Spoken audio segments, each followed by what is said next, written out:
video is going to be so sick if you could start out by doing the Akira slide. Come on, you can do this. It's going to be easy. Let's go.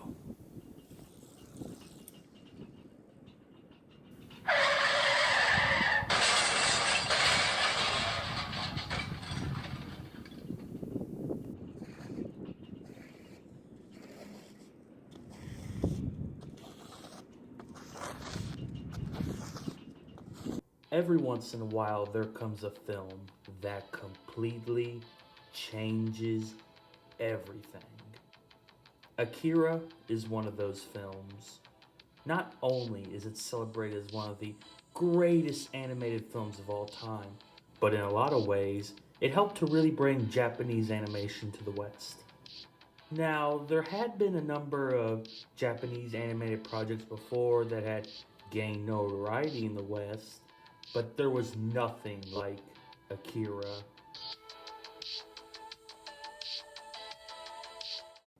Akira changed everything and has become so completely ingrained into pop culture that there are hundreds of examples of other animated and live action media paying homage to such iconic Akira moments such as the bike slide.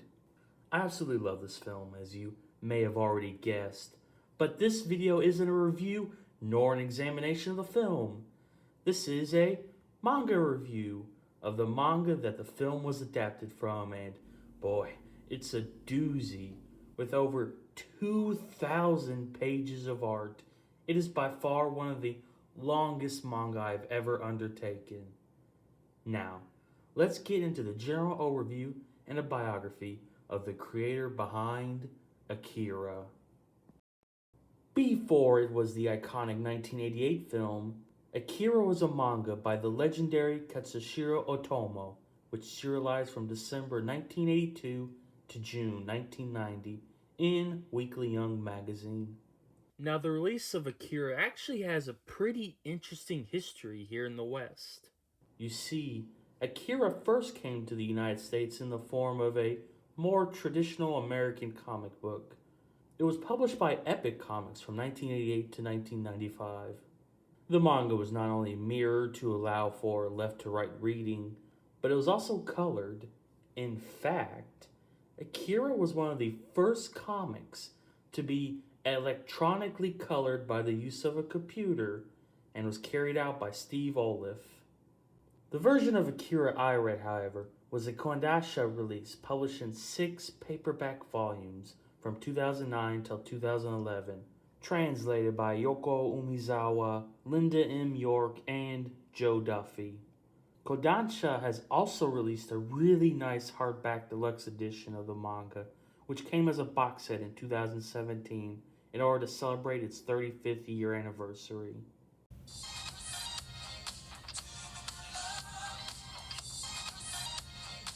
Katsushiro Otomo was born April 14, 1954 in Miyagi Prefecture and is a legendary figure in both the manga world and the animation world. As a child, he became infatuated with manga, growing up with such legendary titles as Osamu Tezuka's Astro Boy and Mitsuda Yokoyama Tetsujin 28 Go. Along with manga, however, he became very passionate about films, which he would be for the rest of his life. He even funded his own film at the age of 25, which he used as an opportunity to learn about directing. Getting back to manga, however, he drew a lot growing up, and in high school, at the behest of one of his friends, he introduced himself and his work to an editor for the publishing firm Futabasha, who offered him a job upon graduation. In 1973, he made his way to Tokyo and broke into the manga industry through this connection, with his one-shot titled A Gun Report. He continued to do minor work throughout the 1970s, but in 1979, he would release a manga of the genre that he is most famous for. 1979 saw the release of Fireball, which was his first science fiction manga. It was published in the magazine Action Deluxe, but it only ended up being 50 pages long. He planned for it to be longer, but backed out of the project, leaving it unfinished. 1 year later, in 1980, he released another landmark project for him titled Domu, A Child's Dream, which also ran in Action Deluxe. Domu was another science fiction manga featuring a child with ESP, which is a motif he would return to in Akira. 1982 was another landmark year for Otomo for two reasons. First, he entered into the animation industry doing character designs for the film Harmageddon Jinma Wars. And then, in December of 1982, he would release the manga that he is best known for, Akira, which he would then put onto the big screen in 1988, serving as the film's director. As a result of Akira's success, Otomo became a legendary creator in Japan and in the West, and he still continues to create both manga and anime, though his output has slowed down since 1988. With Akira being such a landmark work in manga, before we get into the plot synopsis, I wanted to spend a bit of time really talking about the development of this manga. Akira came partially due to Otomo's desire to revisit many of the concepts found in his 1979 manga Fireball and his 1980 manga Domu, A Child's Dream. Those two works featured concepts such as young resistance fighters and government agencies doing psychic experiments, as well as children with psychic powers. Akira, in a lot of ways, was also an homage to those old shonen titles that Otomo grew up with. When one breaks down the story of Akira to its most basic elements, it's ultimately a story about one superweapon that drives the story along, much in the same way as Yokoyama's Tetsujin 28 Go. He also envisioned creating a work that would feature less dialogue and use more art in order to progress the story.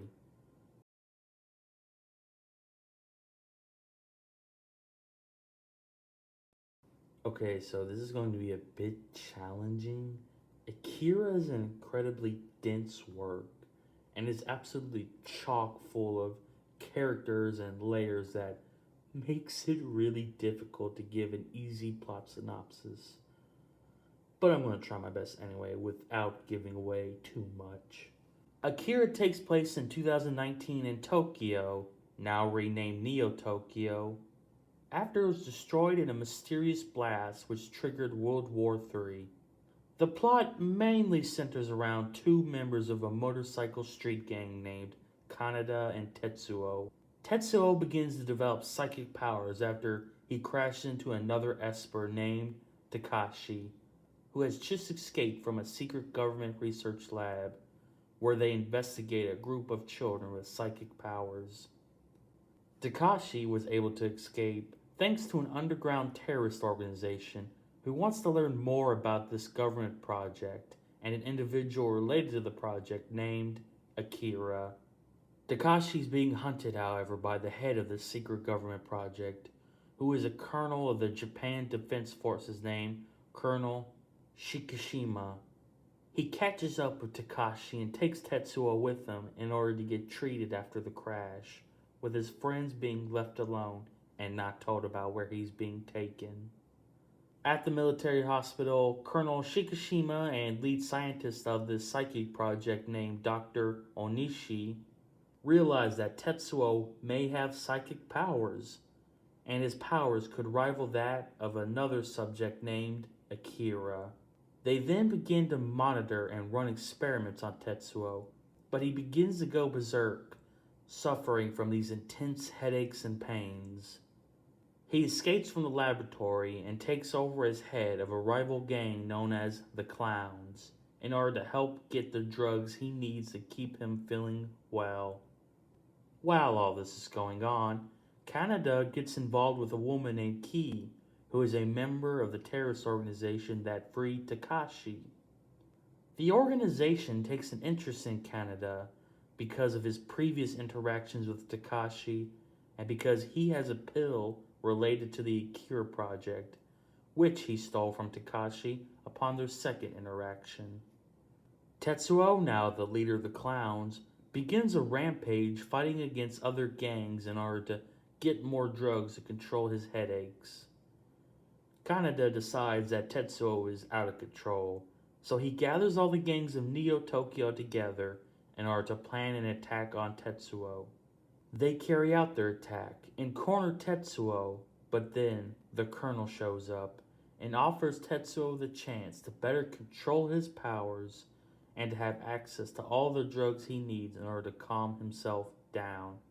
To which Tetsuo agrees and he is taken back in.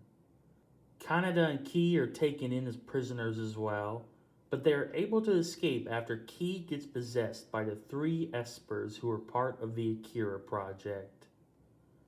There is Takashi from before, but there are two others as well named Kyoko and Masaru. They fear Tetsuo's powers and try to kill him before he can fully unleash them, but they fail. After Tetsuo is attacked, he talks with Dr. Onishi and he asks him just who Akira is. He learns that Akira was a child who had such immense psychic abilities that he was deemed too dangerous and was locked away deep underground in sub-freezing temperatures. Tetsuo also learns of the other espers and demands to meet them. Once he does, he begins asking more questions about Akira. He begins attacking the espers and the Colonel, demanding to know the location of Akira, to which the doctor relents and tells him where he is. Underneath the unfinished Olympic Coliseum. As Tetsuo begins to leave, he is found and attacked again by both Ki and Kaneda, but just before he's about to be crushed by falling debris, he teleports away. Kaneda and Ki escape the building, and the next day Tetsuo makes his way to the Olympic Stadium in order to release Akira from his sleep. Meanwhile, both the Colonel and the Doctor are making their way to Akira, as well as Kaneda and Ki. Tetsuo makes it into the inner chamber where Akira is kept, to which Tetsuo frees him, with the Colonel and the other scientists freaking out, declaring a state of emergency, causing Neo Tokyo to go into lockdown and initiating martial law. The Colonel then attempts to kill both Akira and Tetsuo by using a giant space laser known as SOL, but they fail, only being able to sever Tetsuo's left arm. Meanwhile, Kaneda and Ki have escaped the underground base, finding Akira in the process, to which they take him back to their hideout. With Akira free and Neo Tokyo in a state of panic, just what is going to become of all of this? Just what exactly is Akira, and why is the Colonel so afraid of him? What about Tetsuo? He disappears at the end of Volume 2. Where is he gone, and why did he want to free Akira in the first place? Also, what about that terrorist organization that Ki is a part of? What's their connection to all of this? Well, to find out, you're just going to have to read Akira for yourself. Okay, so that was an incredibly small sampling and an extreme simplification of the story of Akira. It also just covers the first 2 volumes. I'm just not really going to be able to do this story justice due to its intricacies and complexity. It'd probably take up to an hour of this video. I left out a number of different plot points and characters that show up in these first 2 volumes that get more developed further on. I did this in order to keep the synopsis simple and vague. Like, I didn't even get to mention the characters of Ryu or Nezu, who are connected to the terrorist organization that Ki is a part of. So I'll hope you excuse me on this. Whenever I do my plot synopses, I like to try and go to around the halfway point of the manga story, but where I left off felt pretty good here. Now, with all this out of the way, let's finally get into that review.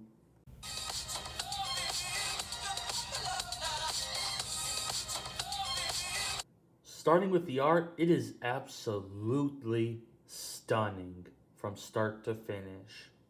The manga has this sort of realistic and yet cartoony look that I liked, and the detail and time that Otomo puts into every page is just beyond phenomenal. Just look at these cityscapes and backgrounds.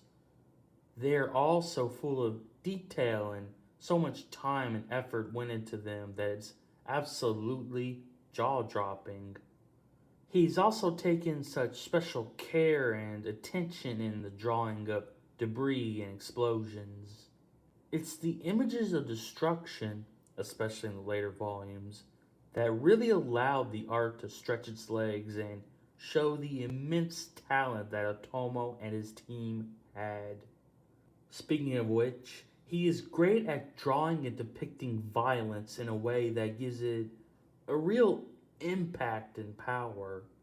It can also get incredibly gnarly looking at times. All the set pieces in this manga are extremely well put together. In fact, one of the most amazing aspects of the art to me in this series is his ability to flesh out the world just through the backgrounds. He puts these little details that can reveal so much about what the world of Akira is like. Take, for instance, this establishing shot of the Olympic Stadium. Without having any characters reveal any of this information, we could see that there is anger among the public that this stadium is being built. It's a very little detail that doesn't really add too much to the actual story itself, but it fleshes out the world. There are tons of other examples of this, such as the graffiti scene at the school or the cityscapes.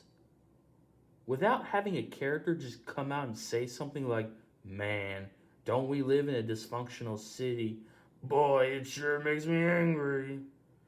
We can already assume this just from the little details that Otomo has put in the backgrounds. The city looks very punk and dystopian, which is essential in a story like this. Speaking of designs, I like Otomo's tech designs. They all look cool and have a real sense of movement to them. Take, for instance, these caretaker bots or the motorcycles. The designs and drawing of them all convey a real sense of speed. As for the character designs, they were also good. Unlike a lot of sci-fi stories where the designs of characters may be incredibly flashy or techno, most of the characters in Akira just look like pretty standard people. And I feel that this works in the manga's favor because it allows the readers to really connect with the characters more. There are some wacky looking punk type characters, however, if you're into that kind of thing. There's a look of the clowns or Tetsuo's espers. Getting back to my point about the characters looking like standard people, their designs do change dramatically about the halfway point of the manga, and I think they look fantastic. Without giving away any spoilers, they all look highly strained and beaten down, which is perfect with the tone of the second half. I also wanted to mention the design of Tetsuo in particular because I think it's genius. As the manga progresses, his design changes, and it changes in a way that marks the progression of his powers, which I thought was neat. Moving on to the composition of the manga, as I alluded to earlier, there's a real sense of movement within the art that I liked. For example, sometimes Otomo will add light streaks that really shows how fast an object is moving, or he'll compose the motion lines in a way that just works wonderfully. Take a look at this page of the caretaker bot, for instance. The way that Otomo has drawn this and the heavy use of motion lines really gives this object not only a sense of weight, but a sense of speed that is breakneck. Again, it's this heavy use of motion lines within the manga that helps to add to the movement. Along with this movement, the art is also highly dynamic. He's able to do this through his composing of the action and the sequencing of that action added with the movement on the page. He also incorporates a lot of cinematic techniques that really helps to keep the manga interesting. He will sometimes use these large establishing shots to build the scene. He also likes to use these intense close ups, and he'll use many different angles of the same subject on the same page in order to add intensity and emotion to the scene. Take a look at this page that shows just how dynamic the manga is and how Tomo uses cinematic technique. We see Kaneda peering over the stairs, and then the window breaks, which causes Ki to investigate. It is then here that we see Kaneda falling. It all just flows in an interesting way. His layouts are all incredibly solid, and he doesn't do too much that's real crazy or experimental, minus a few notable examples, such as the flashback scenes. These moments are sprinkled throughout the manga, which are so wonderful to look at when they occur. There are, however, a large number of full page and double page spreads that are jaw dropping. I also wanted to mention these nighttime scenes. His use of shadow and shading really makes these pages stand out, and I just really liked them. Speaking of moments I liked, I have to mention the final few pages of Volume 3. I won't give away any spoilers, but they're just so powerful and emotional. Moving on to the story, Akira is not just a supernatural sci fi story. It's part dystopian action, part espionage, part political drama, and part military drama. All of these elements come together to craft a wonderfully complex and multi layered story in which I never really felt that I was lost. I will say that I felt a tad bit disinterested in the story for a brief moment in the middle of the third volume, but there is a major shift in the story that occurs after this, which immediately picks my interest back up. I wouldn't let this little lone story take away from just how good the manga is otherwise, though. The manga also goes for a bit of a comedic tone, which I liked. However, there are exactly two moments in the manga that I felt were a bit too silly. But, like my previous point, these moments are such small blips in the grander story that I wouldn't let them take anything away from just how good the story is. The story itself is on a grand scale and is full of some powerful and moving grander themes such as overcoming addiction, the cycle of life, loneliness, and tons of other smaller themes that one would find in a dystopian work. I do have some problems with how Otomo handles some of his characters in the later volumes, however, that I want to mention. But first, let's talk about the positives. For the most part, I felt the characters were good. Out of the large cast of characters, Tetsuo was probably the most interesting and best established. He was incredibly interesting, and his metamorphosis within the story was well done. Kaneda was a fun character to follow. He's cocky and full of himself, and is an absolute goofball, which really made him endearing.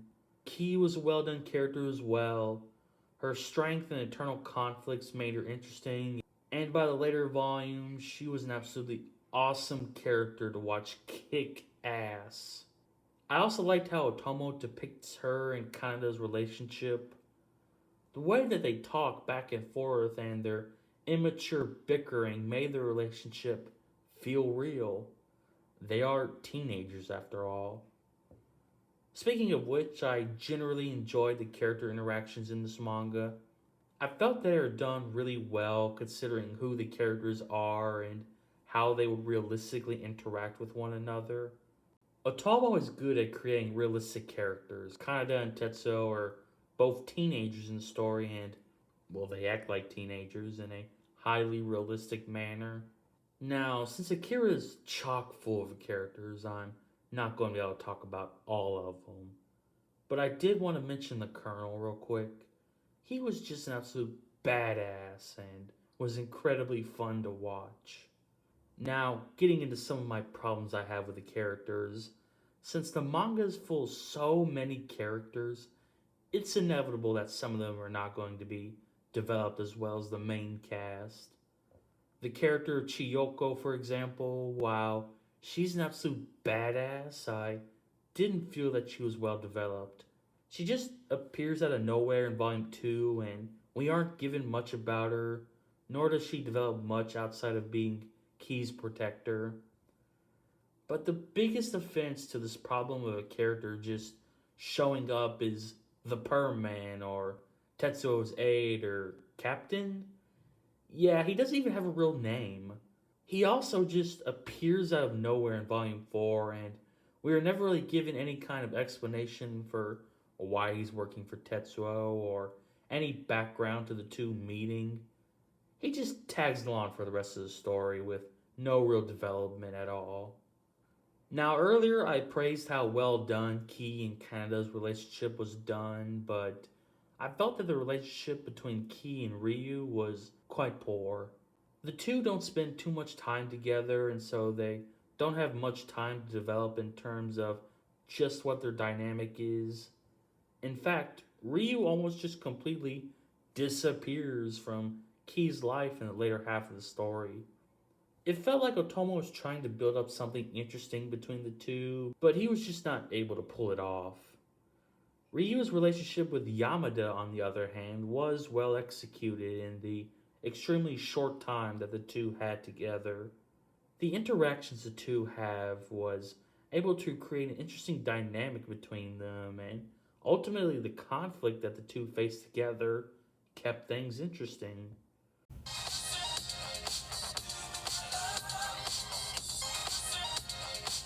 The ending of the manga I felt was absolutely beautiful and bittersweet. And after 2,000 pages of manga,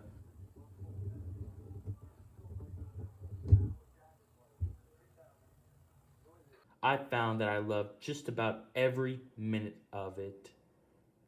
It is truly amazing that an incredibly dense and powerful work such as this never really lost me at any point. It's full of fantastic and highly enjoyable characters, and the themes and messaging of the story is beautiful. It is a classic that is truly worth its reputation. That's why I'm going to be giving Akira by Katsushiro Otomo a certified 10 out of 10. And that's the video. I hope you enjoyed it, and I hope you agreed with what I had to say about Katsushiro Otomo's Akira. It is truly a masterpiece and an absolute must read for any manga fan. If you don't want to read it, however, I would at the very least recommend watching the film because it is also a masterpiece of animation. Anyway, that's all for now, and I hope to see you on this channel again real soon. Goodbye!